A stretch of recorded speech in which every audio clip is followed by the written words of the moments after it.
Good to have you back. I'm Ryan Frank, and welcome to the KidMin Word. We're still in Acts chapter 2, and today we land on two verses that flip the way most of us think about our stuff and the things that we own. Verses 44 and 45 say, "And all who believed were together, and they had all things in common. And they were selling their possessions and belongings and distributing the proceeds to all as any had need." Now, this isn't just a suggestion or a nice sentiment. It's a description of an actual community and an actual city doing something for actual people with their actual money and their actual stuff, right? And this is telling us what these new believers did with the things that they owned. And I want to slow down at the phrase at the end of verse 44, that they had all things in common. Because in our culture, that can almost sound like a manufactured system that somebody enforces. But that's not what's happening. Nobody has legislated this. There's no commune, no forced redistribution plan. What happened is that a group of people became so devoted to each other. Remember verse 42 from Monday, they were devoted. That ownership itself started to feel different. What's mine increasingly became available for ours. Right? The moment that anybody around them had a real legitimate need. And verse 45 gets very specific. Verse 45 says that they were selling their possessions and belongings and distributing the proceeds to all, whoever had needs.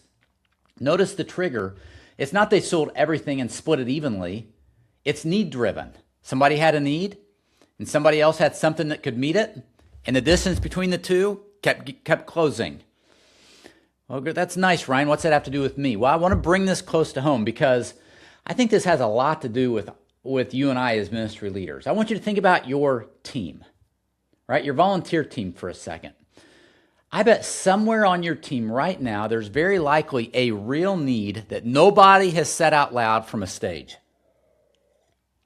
It might be a single parent volunteering who could use a gas card.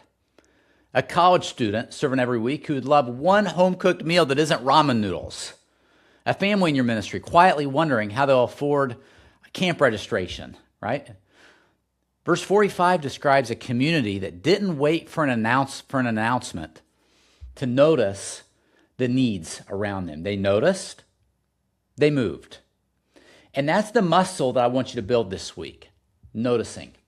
Not guilt, not a mandated offering, not a pressure campaign, just eyes open enough to see what's actually happening in the lives of the people around you. Generosity in Acts chapter 2 wasn't a program. It was just paying attention, right? And looking for needs and figuring out what are we going to do about this. So here's a question we're sitting with today. What's one need on your team right now that you already know about but haven't done anything with yet? Not hypothetically, but specifically. Because verse 45 isn't asking the early church to feel compassionate. It's describing what compassion did once it had somewhere to go. And here's actually the bigger picture that I want you to hold on to. This posture wasn't a strategy for church growth. It was simply what devoted people do for each other. But watch what happens later in this chapter.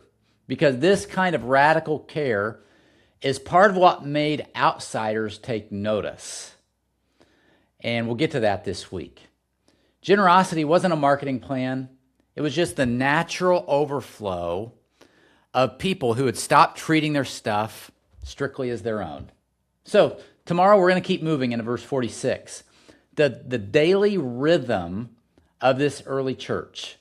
Meeting in the temple courts and meeting in each other's homes. I'll see you then.